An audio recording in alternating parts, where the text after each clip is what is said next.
How you doing? This is John, and welcome to John's Long Box. Today we're looking at Power Girl number 1. This is July 2009, DC Comics. Notice that there's no Comics Code Authority on this. That's over with at this period in time. This is by Justin Gray and Jimmy Palmiotti. They're the writers. And I gotta say, these guys were on fire at this time. They were also doing a Jonah Hex, which was probably my favorite comic to be coming out at this point. So good. Those two guys, they were a great writing team. Although Jimmy Palmiotti is also a great artist, but he's just the writer. So Justin Gray and Jimmy Palmiotti are the writers on this. Amanda Connor is the artist on this, and this is all hers. Although the colorist is why can't I think of his name? Paul Mounts, and that's his name down there, Paul Mounts. So let's take a look at this. This is volume 2 of Power Girl. The first volume was like a 4-issue miniseries that came out like right after the Crisis on Infinite Earths. They didn't know what to do with Power Girl at that point. She survived the crisis, but she was like, I don't know if anachronism is the correct term, but like she was Supergirl. She was Superman's cousin, the original Superman. So she was Earth 2 Superman's cousin, the original Superman. And that's real confusing to think that the original DC universe is number 2. So Superman from Earth 2 was the original Superman who came out in like the 1938 or 39. I forget the year. And Power Girl was her cousin. Just taking a sip of coffee before I start coughing. Now, Wally Wood and I think Jerry Conway created her. And I talk about Wally Wood a lot. I like Wally Wood. He's tremendous talent, but he was also a troublemaker. And one of the things that the Comics Code Authority wouldn't let you draw, like overly exaggerated body parts. And one of the things that Wally Wood did was he would make her chest bigger and bigger at like every appearance until somebody told him to cut it out. He was just seeing how far you could get away with it. Well, apparently you could get pretty far. So Power Girl has been traditionally portrayed as the chestiest of all superheroes. Okay, now back to her origins. So she was Superman's cousin, the original Superman, and he died. And that universe never existed. So she was at a time, and back at this time, they were in DC history after the Crisis on Infinite Earths, they were trying to fix all the continuity and stuff like that. And who really cared? So at that limited series made her like a relative of Orion. She was a survivor of Atlantis. And it turned out it was like, later on they retconned that was like some sinister plot to use her. And Jeff Jones later on just said she's the survivor of a universe that was destroyed. So her retconned origin was retconned back to the original origin. She is the survivor from Krypton of a destroyed universe. And that works. And that's all you need to know. And look at the red, white, blue color. I love her costume. I really like Power Girl. I don't know why. It just goes to show you a great costume will go a long way. So here they're showing her origins, that's the obligatory origins. So Superman's cousin, Jor-El rather, told I forget their names, that they had to flee, so they put their daughter in, and she's now Power Girl. And here she is. She's moving to New York. Look at that splash page. Power Girl and a New Beginning. So here's the credits. Justin Gray, Jimmy Palmiotti, colored by Paul Mounts. Art by Amanda Connor. I love Amanda Connor's artwork. Jimmy Palmiotti and Amanda Connor are husband and wife. Justin Gray and Jimmy Palmiotti started a studio the name of the studio escapes me. And they were hired by Justin Gray, Jimmy Palmiotti. They were hired by Marvel and DC to write comics and revamp comics. So they were on fire at this point. They were just like the fixers, them and Jeff Jones rather, were like just coming in and fixing everything that was wrong with comics. And look at this fun art style. So now she's moving to New York. Power Girl has kind of been like, she's been guest starring and stuff like that. So she's not really a big, look at this. This was great, written by Greg Rucka. Look at this artwork. This was the Batwoman. What is wrong with my freaking mouth? This was the Batwoman series. And I love this.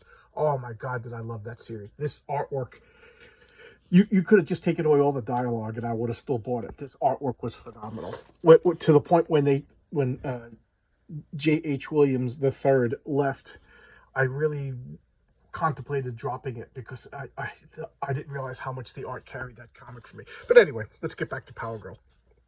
So created by notorious prankster, troublemaker Wally Wood. So, and Jerry Dugan, I think, or Jerry Conway, I forget. But anyway, so she's moving back to New York. She's restarting her business. In her secret identity, she is Karen Starr, and she founded like Star Software or something like that. You know, it was an engineering firm, and so she is like multi-billionaire. She's like Elon Musk woman, CEO, executive, Superman. You know, she's all of that rolled up into one. So she's just like, you know, Bruce Wayne, Superman. So, and she owns her own, but she lost the company for whatever reason. Now she bought it back, and she's relocating the company to New York City. I think that's I like when they ground superheroes in a real city. You know, unless you're Superman, then you got to be Metropolis. Unless you're Batman, you got to be in Gotham. But everybody else, put them in a real city. I don't know. Well, Starman was an Opal City, and that worked. But anyway, so now there's this vortex in the sky, and look at these cool designs. I always loved like these like arachnid, multi-eyed looks. It's just so cool looking. It's like steampunk, cyberpunk, and like superhero all at once. So it crosses all these and that just hits my buttons with all this. And they're just wrecking havoc, breaking all this. I don't know. I'm just enjoying this borderline silly, borderline serious artwork, and it just works. Amanda Connor is so good. I don't know if anybody knows what she's doing right now. Just give me a mention, please, on the comments. What a shame. What a shame that so many people's introduction to the Spirit was this piece of crap movie. I was so excited for it. And I remember watching, what was I, like one of 3 people in the movie theater? I got, never forgive him. It was embarrassing. So here she is, saving the day. She just swoops in. So she basically has all of Superman's powers. In the Justice League, she got beat up so bad that she lost some of her powers. And I think that was just a way to differentiate her from Superman. Although, you know, so she lost like her heat vision and whatever. But I think at this point, she regained them. So, okay, over here, she's using her X-ray vision. So, yeah, I think she has all of her Superman powers back. I just love the I don't know. I don't know what it is, but the long sleeves and then the shorts, it's so cool, so cool. I'm not too crazy about this gold shoulder cap, but whatever. It doesn't detract. But and look at these vibes, just so creepy looking. And here she is, just smashed. And Amanda Connor walks that fine line of like cheesecake and superhero. I think she does such a good job. I really enjoy her artwork. And here, so she saves the day. And here she is in her business. There's her skyscraper. Here's her and her, you know, formal business wear. Not formal, but you know, business attire, and whatever. She's talking with, what is this? Assassin's Creed. That's cool looking. I'm not a video game guy, so now they're just observing everything and whatever. I like the facial expressions she makes. Now, if you're interested in the job, I'd like to stop by Human Resources on 17th floor. Good. Now, so you know, Mr. I'm very interested. Guys making a Human Resources. Okay, I'll see you around then. So whatever. Now back to action. She's throwing cars. Look, she's just smashing stuff. Gears. Angry face. She's very good with expressions. And what is this? Some sort of like, oh, it's like a. If you saw my Man of Steel showcase, I talked about how like at one point Lex Luthor realized that all he had to do was copy the radiation signature of kryptonite, and that worked. And I think that's what's going on here. It's been so long since I remember, but I think they're doing like a K-ray, so you don't particularly need the mineral itself. What you actually need is the correct frequency of radiation to hit her. So she gets strength, gets zapped, she gets pulled into this ship, and here is the Ultra Humanite. This guy's a paradox. He's simultaneously one of the hokiest villains and one of the greatest villains, and to me, I think he's one of the scariest villains. So here's a little deep dive on the Ultra Humanite. I love the angry face over here. What was it, like sparks on her boots and everything like that? A lot of text. Look at the colors, just great colors. And this is computer coloring at this point. You could tell by the gradations and stuff like that. Okay, so let's get back to the Ultra Humanite. He is an old school villain. I think he debuted in the 40s, and he was originally a scientist. Back then, Superman, yeah, he was a Superman villain, the original Superman villain. Not the original Superman, one of his villains. I misspoke. And what he was a mad scientist. Superman fought a lot of mad scientists, just like Captain Marvel, the original. Shazam fought Dr. Savannah, stuff like that. Mad scientists were the go-to villains back then. And I forget his real name, his secret identity name, but he was a mad scientist, and he developed this way to put his mind into other people's bodies. And this is hokey, but whatever. With all the decades behind it, you kind of forget how hokey it is. The subject, so the scientist put his brain into Phil Moskowitz, a made-up person. The scientist called Phil Moskowitz a Humanite. So Humanite was the name of an ensorcelled, an enslaved, mind-controlled being. But it wasn't like they were like his brain was literally like transferred through energy waves into that brain. So that guy's brain was like lost. How creepy is that? And then he got defeated. But when you could swap brains, it's always easy to come back. So what he did is he put his brain into like a giant insect, and then he put his brain into like a beautiful movie starlet, and then he put his brain into this. He created this. I don't know if he captured this ape, or if he genetically modified this ape, or if he designed and built, I don't know. But he made this ape body and then put his mind in it. And this was this body, this Humanite, this host for his brain, was the ultra body for this, and became the Ultra Humanite. And he's been in this form ever since. I don't know. He's got to still have the ability to take other people's bodies. You know what I mean? But whatever. So he's a super genius in this super strong body, with the ability to swap minds with people. I don't know. I find that to be scary. And then they're putting in this like steampunk aesthetic. So I just love this hokey body. I just love it. I don't know. What do you want me to say? I love it. And then this ad is kind of creepy. Look at that guy. I don't know. I just want to slap him in the face. And I think I skipped. So now we'll cut back and forth. I didn't realize this is first, but this is 2 times. The present is her fighting the Ultra Humanite. The past is her talking with this new hire. And if I remember correctly, this new hire becomes like a love interest later on. So here he is. He's all suited up and whatever. Who cares? They're talking. And this woman, this is always a trick that they do, like a gag that they do for people who talk too much. So this would be me. Just, they're just ignoring and walls of insurmountable text. And here they are discussing everything and snow cones, whatever. Now, I don't remember the subplot, but this is all like setting up long-term plots for the future. And this is her cat. The cat is kind of miscolored, but if you remember the Captain Marvel movie, they had the cat that was like a troublemaker MacGuffin thing. Originally, comic books are a small pool, but originally it was Power Girl who had this cat it was like a troublemaker. Even Batman was like avoiding the cat because the cat was like a feisty fighter, and she was the only one powerful enough to take this cat to her home. What's he gonna do? Scratch up basically female Superman? So she took the cat, whatever. So the cat is like ornery fighter, and it's been like a joke. I forget the name of the cat, but it's miscolored, and here he is over there. So, and then here's the joke. Stop playing with my globes. Da-da-da! You little body humor there. 2009, things were different, Written by a woman. Didn't mind big old booby jokes and stuff like that. You guys check it out. But, they're fighting about whatever. I don't remember. Look at this. Barry Allen is back, and it's the worst thing that could ever happen to him. The Flash Rebirth. Oh, yeah. This is, again, Jeff Jones, and this is Ethan Van Sciver doing Flash Rebirth. Again, Jeff Jones and was like the comic book doctor. So here she is fighting the Ultra Humanite.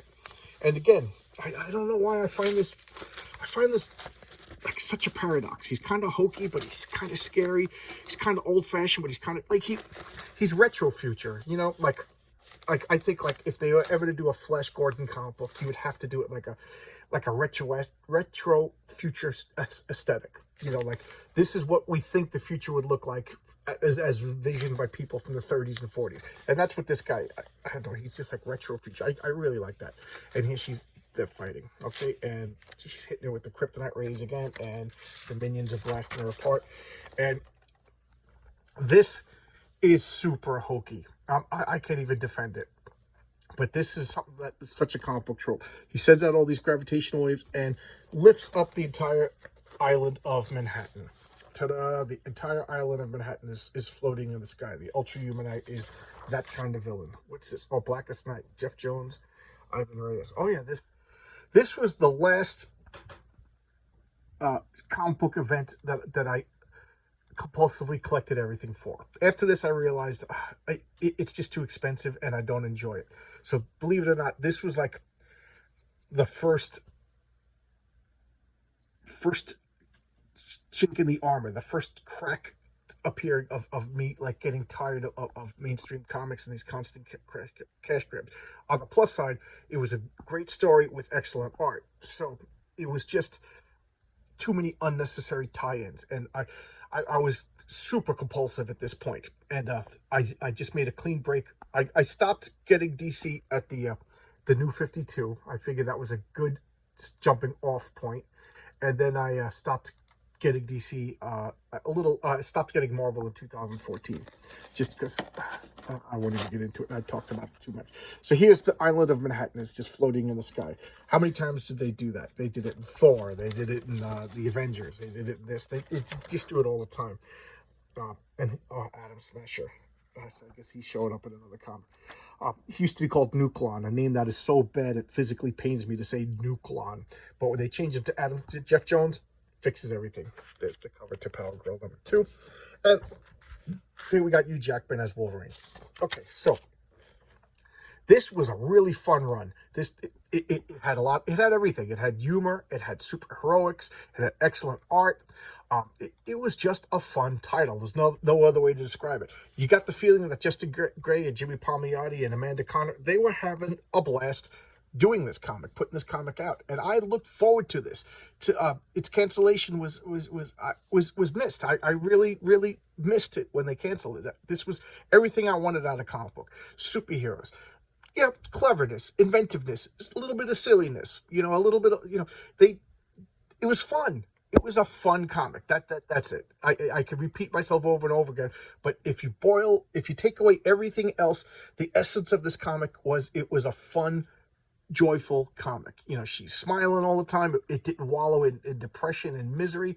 Yeah, it was a fun comic. Okay, there you go. That I think, talking about this, making myself think about it, that's what this boils down to. It was a fun comic. All right, so at the risk of rambling, I will stop right here, and thank you guys for watching my videos. I appreciate it. I haven't said it in a while, but I thought I was getting like a little like trite or whatever, but I really do appreciate it. This is fun for me, and I do appreciate that out of all of the various channels, people with better production than me. I mean, anybody has better production than me. I'm just a guy, I don't even know what I'm doing. I'm asking for advice for guys in the comment section because I literally don't know what I'm doing, and my phone's breaking. I'm gonna have to get a new phone. But I appreciate that of all the people you could pick, you watch my videos. Thank you so much. It means the world to me. And I don't know if like the algorithm's picking me up or whatever, but like all of a sudden, because I would get like 6 or 7 views a video, and I realized that most of those views were like my personal friends or me checking it 2 or 3 times. So now I'm getting over 100 views a video. So I don't know. Did I hit a threshold? Did somebody share me? Whoever you are, I don't know. Thank you so much. It's kind of fun. People commenting on every video. And I don't know what's going on. I don't know if I have a setting wrong, but a few people are commenting, and when I go to respond, I try to respond to everybody's comments. I'm still small enough that I could do that, with the, you hit a certain point where you can't, but I'm at the point where I can respond to everybody because I want everybody to realize this is about comic books. It's supposed to be fun. If we disagree about something, yeah, I'm not a bad guy. We'll disagree, whatever. But some comments, it just says, remember community guidelines. I don't know if I could change that. I don't know if that's a YouTube thing, but so far I've saw in the past week 3 comments that I don't know what somebody said. So if I didn't respond to you, odds are it's because I couldn't see your comment. Okay, so just if you want, if you could just retype your comment. That's the 3 or 4 comments that this week that I couldn't respond to. All right, thanks a lot. I'm rambling now. I'll see you tomorrow with another video. Thank you so much, everybody.